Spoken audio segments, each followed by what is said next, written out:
Is this the dagger?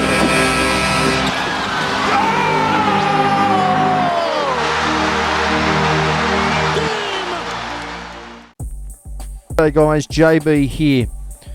Game 4 of the 2025 NBA Finals in the books, and for all money for most of this contest, it looked like it was going to be Indiana heading back to Oklahoma City, one win away from an NBA championship.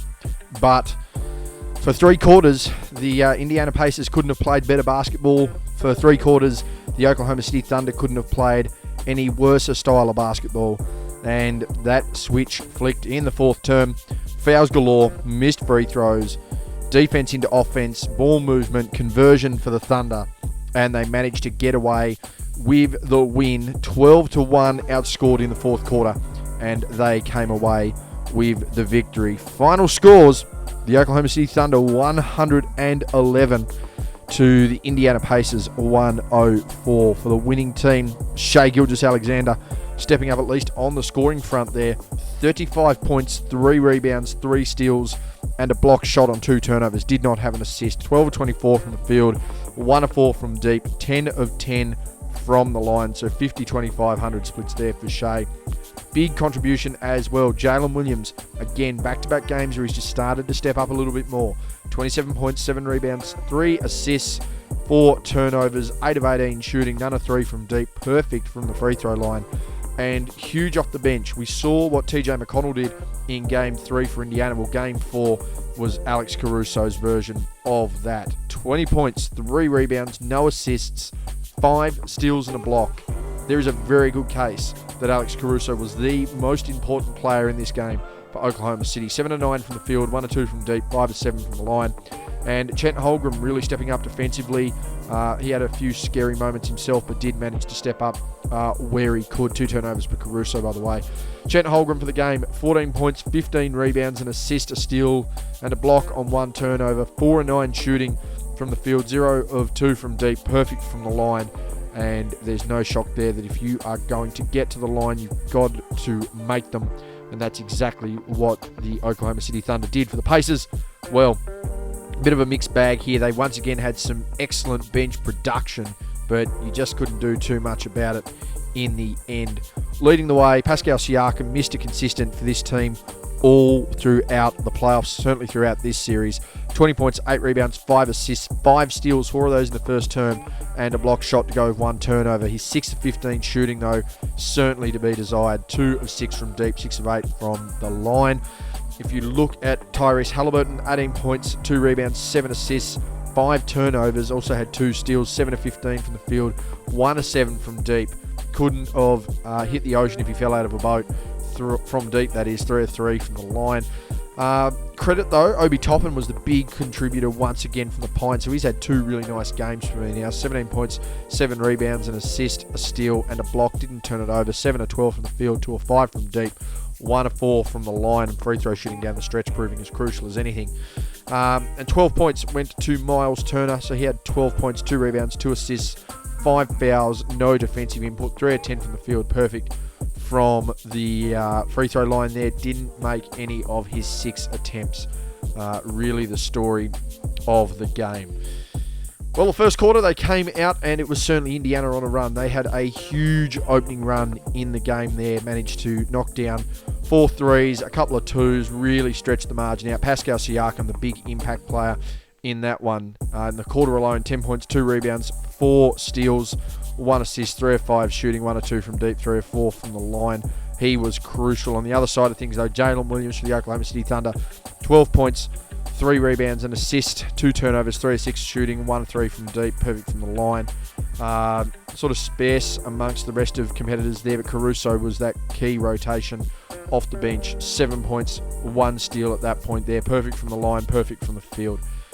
And it was that opening run of the Indiana Pacers. They set the tone, they set the scoring. They were at home, and it seriously looked like, for at least the first quarter, that you were looking at a team that was severely under pressure, that was severely out of legs, and potentially were going to go 3-1 down.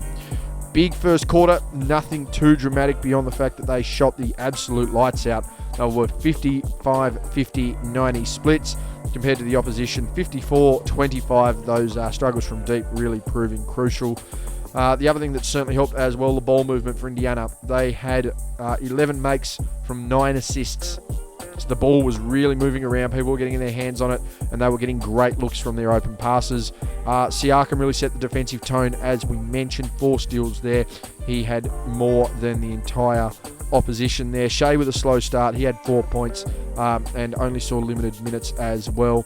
But Indiana, they truly set the tone for what this game was going to be and exactly where you could expect that to go heading into the second term. And that's, essentially what happened. But it was only a tight first half. I mean, you're looking at 35-34 difference in the first quarter to Indiana, so they win the quarter by 1. The second quarter, it was 25-23, only a basket difference overall when you look at things. But Indiana still felt like they were in control of this game.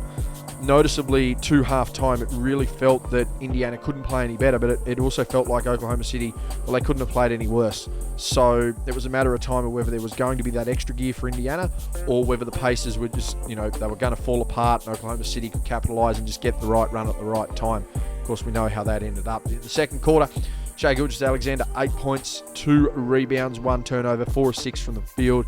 The lead standout scorer. Everyone else 5 points or below. 5 points to Halliburton to go with 2 assists, 1 steal and 2 turnovers, 2 of 3 from the field. Perfect from the line. And then, 4's the rest of the way. And you'd probably have to give credit to the Indiana side there to Siakam once again. 4 points, 2 assists, 2 of 4 shooting. So it really become, a bit of a scrappier game in that second term. Neither side shot better than 42% from the field. Neither side shot, really well from deep. Pacers 27.3 compared to the Thunder, who didn't make a 3-ball. Getting to the line certainly helped the Thunder. 7 of 8 from the stripe compared to 2 of 3 there for the Pacers. But again, it come down to effective ball movement, keeping Indiana in it. 10 makes and 6 of those came from assists. They out-rebounded their opposition 14-10. Defensively, though, they did give up a few extra possessions here in Indiana. It didn't matter because thankfully the Thunder weren't able to capitalise, and it just looked like they'd really lost their legs. You're looking at an OKC team, 68 wins. They need to win 84 games to win a title at this point. That's a lot of pressure on them. A real amount of pressure, and they were struggling. You had donuts from Hartenstein, donuts from Dort, donuts from Isaiah Joe off the bench, limited minutes to Aaron Wiggins, Caruso, not quite the Caruso that we've known. But on the other side of things for Indiana, there was no key contributors. There wasn't one guy that was starting to really kill it, that was really starting to get the hot hand. A couple of notable performances on limited shooting. But beyond that, the game was really just turning over. Nothing too extreme, nothing too extravagant. 3-point margin, but it felt like it was going to be a pretty big 3 points just with the way Indiana was playing. When you get to the half, what can you really say?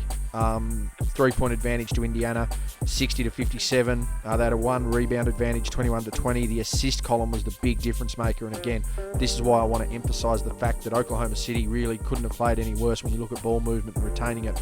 6 assists for 20 baskets for the Thunder, but it was 15 assists to 21 makes for Indiana. They were really on top of the game. Defensively there, Oklahoma City had started to step up. They had 7 steals to 6, 2-1 in the blocks advantage there to Indiana. They shot the ball better, 47.7 to 46.5. They were better from deep, 36.8. And again, Oklahoma City went 1 of 10 from deep. But they legitimately weren't moving the ball well, and they weren't shooting the ball well. Now, they're getting to the line. They got to the line 4 more times. They went 6 of 17 compared to 11 of 13. So when they were getting their chances, they were getting there. Notably, Scott Foster was refereeing this game. I'll let everyone else make their own opinions of that. But a really big first half there from Indiana. Looked like they were going to be, real advantage there as you look through the first half. Thunder led points in the paint by 6, 28-22. Second chance points, the Thunder 10-7. So there's these couple of little things that are just keeping them in it. 6-5 difference in the fast break. Nothing too tremendous. Points from turnovers was 15-12. So even, ultimately the difference was just a little bit of inefficiency from OKC, as we mentioned. Get into the third term. This is where things started to heat up a little bit more. Bit of momentum building back once again for Indiana. They won the quarter 27-23. At this point, leading the game by 7 going into the fourth quarter. But again, no real standout contributors across either side. Obi Toppin had his big third quarter. This was where he really started to step up. 8 points, 1 rebound, 3 or 4 from the field, 2 or 3 from deep. Really starting to show out here. Shai Gilgeous-Alexander again, he's averaged close to 34 a game now, bouncing back from a loss in the playoffs, let alone this season. 8 points, 2 steals, 1 rebound, 3 or 7 from the field, perfect from the line. Just trying to get back into the game. There's one thing that Shai did differently in Game 4 to Game 3, and that's that he didn't care what was going on in the game. He was trying to get back into it. He was trying to get involved wherever he could. So really nice from him. 7 points from Jalen Williams, again being Mr. Consistent. But the field goal shooting just started to come into it again. 2 of 6 from the field, making his free throws. I mean, when you look at it on the game, 8 of 18 and perfect from the line. I mean, that's as close to as good a game Jalen Williams has had all finals. So, you know, it really does start to stand out when you put it in a performance like that.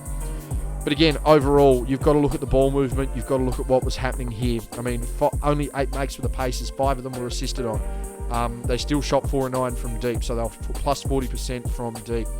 From the free throw, 7 of 10. That was a sign of things to come. But overall, they were still controlling the pace of the game. They did turn over the ball a little bit more. Some of their defensive numbers slipped a little bit. But overall, they were still competing in this game. They were at home. It was on their terms. Continued to stress it, though. It gets through the third term, and even though you see Oklahoma City starting to make some inroads, you're seeing Williams and Shai Gilgeous-Alexander get some points. I mean, Caruso had a really nice third quarter as well. This is a team that still looked like they didn't have their legs under them. They were still struggling. I messaged a friend and I suggested this is going to be very similar potentially to the 2016 Warriors in the sense that have they burnt all their fuel tickets before they need to burn all their fuel tickets?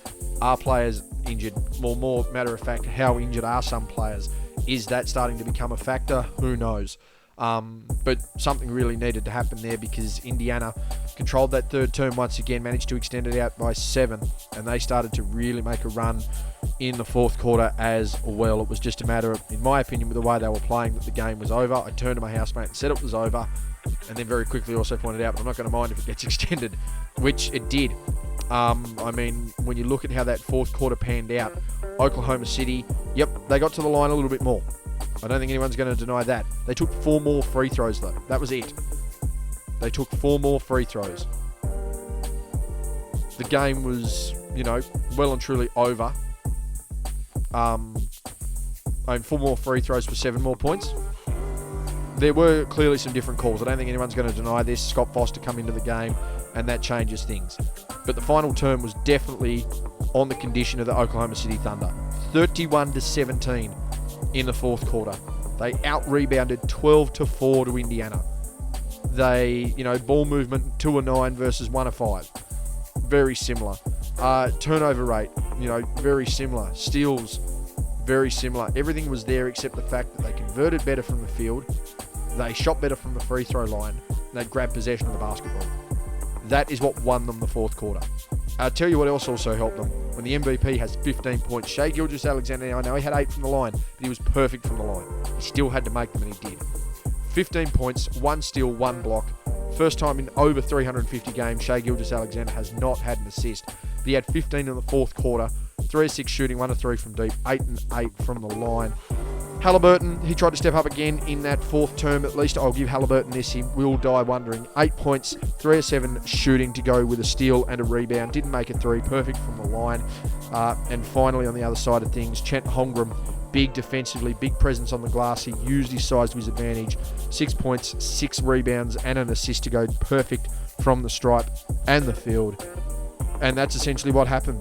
This game started to get shaky. Things started to change. You could see that Indiana, they'd spent all their fuel tickets in this game. Oklahoma City needed to convert when it mattered the most in those last 3 minutes. And they went on a 12-1 run. A 12-1 run against a team that scored 17 for the quarter. They just struggled to score the basketball. And one of the factors that's, you know, you're going to talk about free throws. I totally get it. There were different. This was whistled differently this game. There's no doubt about it. But the Pacers took 3 more shots and they made 4 less. 60% shooting for OKC, 27.8% for Indiana in the fourth term. 1 of 3 shooting from deep. It wasn't a factor there for Oklahoma City. The Pacers, none of 8, didn't make a basket from deep. As I mentioned, 4 free throws were the difference as far as attempts in the quarter. 12 of 14 went to OKC. 7 of 10 for the Indiana Pacers. You factor in the rebound count, which just wasn't even close. Like, it was 3 times the amount. Chet Holmgren out-rebounded the Pacers themselves. When you're going to have that kind of effort and intensity, or their lack of, from the opposition, you are going to struggle to win any basketball game, let alone the NBA Finals. Just a huge run in that fourth quarter, those last 3 minutes. We're tied now going back to Oklahoma City in Game 5. Of course, as we look at the rest of the game and just look at the difference in some of these statistics. As I said, 11 to 104 in the points in favour of the Oklahoma City Thunder. They then won the rebound count by 10 eventually and got this game done. 31 to 26 on the defensive end, 12 to 7 offensively, 43-33 overall. When you look at the assist numbers there, the ball movement clearly was there for Indiana, 21 to 10 in the assist column. So I don't think anyone's going to fault that their ball movement was better. Defensively, steals were 13 to 15, blocks were 3 to 4, so a lot of comparatives there defensively. You then look at the conversion. The second half really killed Indiana, particularly that fourth quarter. 47.4 from the field for the Thunder for the game, 42.5 for Indiana. They converted better from deep, 30.6%. To be fair, the Thunder went 3 of 17. Free throws, again, it was 25 out of 33 for the Pacers. It was 34 of 38 for Oklahoma City, so it's a 5-point difference there. When you look at points off turnovers, you look at the fact that Indiana got 25 of 23, so they were able to make the most of their defensive effort in that sense. If you want to look at points in the paint, the Thunder got inside more. They were able to convert and use their size. Second chance points to Thunder, 23 to 11. It was 50 to 36 in points in the paint. Fast break points of Pacers led. I mean, you know, it's really hard to narrow it down, but when you look at the inefficiencies, when you look at the poor fourth quarter and the ability to actually get on the boards and control that game just when you needed to hustle and get some possessions, that's ultimately where Oklahoma City were able to come away and get that win. Tough for me to decide an MVP. I mean, I think Alex Caruso's contributions off the bench were as valuable as any starter has had in the game. But Shai Gilgeous-Alexander to have 15 points in the fourth quarter, I know a lot of them come from the line, but he's had 15 in the fourth quarter. He scored 15. Indiana scored 17. They've overcome 7. They've outscored them 12 to 1 down the stretch. I think you have to give it to Shai Gilgeous-Alexander in this game just on the effort alone. I mean, that's now 3 30 pieces in this finals. He did have 24 and 6 last game. He certainly had a barely passable game, but he's really bounced back in this one. He's give Oklahoma City back into this series. I mean, you know, I haven't seen a Game 4 as impactful as that. You know, we're going to go and talk about it. Game 4 of the 2015 finals. You know, it was the Cavs game to drop, and they eventually dropped it. No one really expected them to, you know, with the injuries in that series to win. They certainly would have expected a healthy Cavs team to do it. That's why they did it in 2016. But if you look at 2015, you know, the Cavs were in that game. And there were just, you know, pieces of the puzzle that didn't step up. That's exactly what happened to Indiana in this one. I think Shai remains your MVP of the series. And, I mean, who knows what's going to happen here. I mean, the other side of that, we're looking at similar to a 2013 finals where no team won back-to-back until Game 6 and 7. And with the pattern that's now forming here, you would suggest that potentially means the Oklahoma City Thunder are going to win this in 7. Now, it could also mean potentially that you're going to lose Oklahoma City could lose Game 5 at home. I wouldn't want to be playing Game 6 in Indiana. But if I'm Oklahoma City, I'm needing to win Game 5, and I'm not too worried about Game 6. Because you're seeing the way the Pacers are playing, the way they're spending meal tickets, it's just going to be a completely different game. I'd like to give a shout out to Nemhard, who tried his best Nick Anderson impression. Haven't seen that since 95 and had to watch that on tape. Not saying those free throws make a difference, but momentum's a hell of a thing in basketball, especially down the stretch. The Oklahoma City Thunder take the win. They tie the series, heading back home with home court advantage for the last 3 games. It is anyone's ball game. Anyway, guys, that's been me. That's been my review for Game 4 of the 2025 NBA Finals. I'm out.